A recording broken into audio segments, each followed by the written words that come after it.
খেয়াল করবেন কি বলছে, দুনিয়ার সবচেয়ে সম্মানী মেহমান আমার ঘরের মধ্যে শুয়ে আছে। আল্লাহর পয়গম্বর বসলেন, তিনি ভিতরে গেলেন। কিছু সময় পরে তিনি বেরোয় আসলেন, ভিজা কাপড়। বলেন কি করলেন? বলে আমার শ্রেষ্ঠ মেহমানকে আমি গোসল করালাম, ভালো কাপড় চোপড় পরালাম, শ্রেষ্ঠ মেহমান বিছানায় পড়াম। এরপরে তিনি নিজ হাতে গোশতগুলি রান্না করলেন, আটাগুলি ছেনে খামির বানায়া রুটিগুলি বানালেন।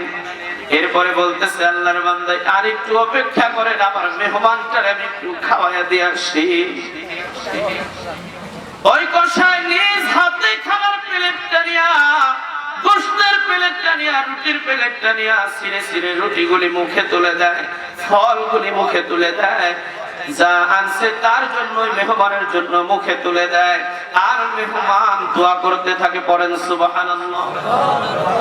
কিছুক্ষণ পর বেরিয়ে আসলেন, আল্লাহর পয়গম্বরকে রুটি খাইতে দিলেন। এবার আল্লাহর পয়গম্বর জিজ্ঞাসা, ও বন্ধু, কে আপনার শ্রেষ্ঠ মেহমান? বলে আর কেউ নয়, আমার শ্রেষ্ঠ মেহমান হলো আমার গর্ভধারিণী মা।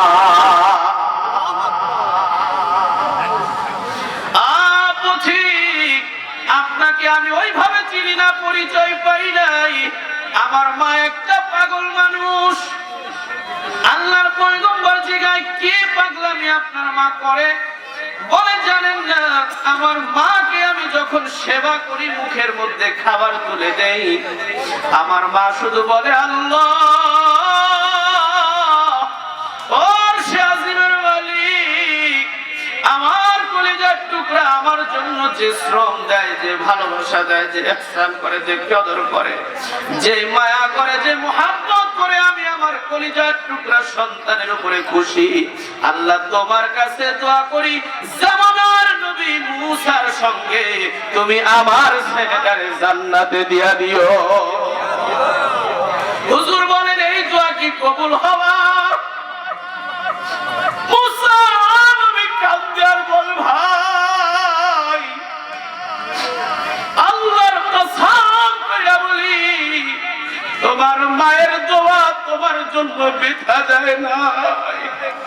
আল্লাহু আকবার বলেন, আল্লাহু আকবার। নবী বলেন, তুমি আমার চিনো নাই? আমি আল্লাহরে জিজ্ঞেস করছি, আল্লাহ সব নবীর জান্নাতি বন্ধুদের সংবাদ পাইল, আমার জান্নাতি বন্ধুটারে আমি কি এক নজর দেখবো না? আল্লাহ আমারে তোমার বায়োডাটা দিছে, তোমারে দেখতে আসছি, আর আমি যেটা দেখলাম, দেখা প্রমাণ পাইছি তুমি আমার জান্নাতে যাওয়ার, জান্নাতি বন্ধু হওয়ার যোগ্য।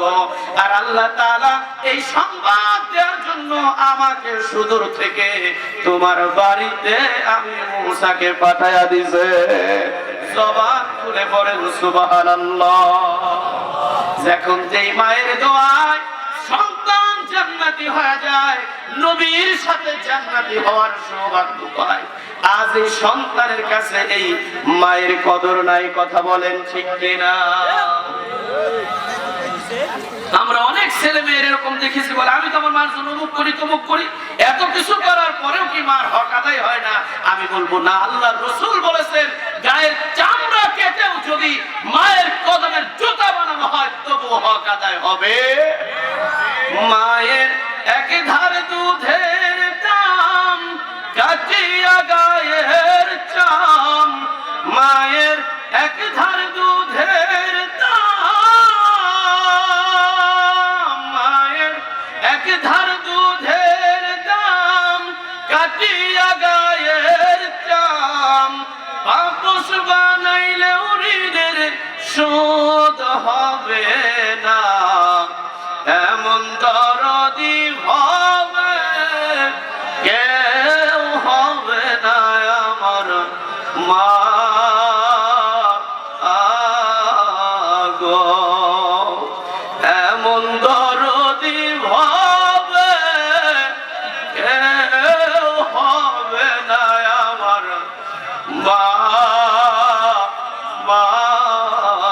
গো। পিতা আনন্দে মাতিয়া সাগরে ভাসাইয়া সেই যে চইলা ফিরাইলো না। পিতা আনন্দে মাতিয়া সাগরে ভাসাইয়া সেই যে চইলা গেল ফিরাইলো না। মায়ে ধরিয়া জঠরে কত কষ্ট করে, মায়ে ধরিয়া জঠরে, মায়ে ধরিয়া জঠরে কত কষ্ট করে, 10 মাস 10 দিন পরে পেল বেদনা। এমন দরদি হবে কেউ হবে না আমার মা গো। এমন দরদি হবে কেউ হবে না আমার মা গো। প্রসবের কি ব্যথা মা জানে সে কথা, মরিয়াও যেন মায়ের মরণ হইল না। প্রসবের কি ব্যথা মা জানে সে কথা, মরিয়াও যেন মায়ের মরণ হইল না।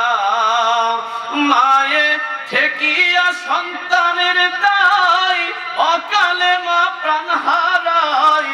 মায়ে ঠেকিয়া সন্তানের দায়, মায়ে ঠেকিয়া সন্তানের দায়, অকালে মা প্রাণ হারায়। তবু কেন এই মায়ের ভক্তি রাখো না, এমন দরদি হবে কেউ হবে না আমার মা মা গো। আমরা যারা যারা এখানে উপস্থিত আছি, মা বাবা যাদের জীবিত আছে, আমরা কি মা বাবার খেদমত করতে পারবো না ইনশাআল্লাহ? কারা কারা পারবো? লিল্লাহি তাকবীর। আল্লাহ আমাদের সকলকে মা বাবার খেদমত করার তৌফিক দেন। আমার মা আমার বাবা দুইজন এই গ্রামের জমিনে শুয়ে আছে। আমার আব্বা মার জন্য সবাই দোয়া করবেন। আল্লাহ তাআলা যেন যাদের আব্বা মা কবর আছে সকলকে মাফ করে তাদের কবরটাকে জান্নাতের আলা মাকামে পরিণত করে দেন। সকলে পড়েন আমিন। আমি আপনাদের এলাকার সন্তান, আমি সবার কাছে দোয়া চাই। অনেকে আমার চিনেন, অনেকে চিনেন না। সবার কাছে দোয়া চাই আমার জন্য দোয়া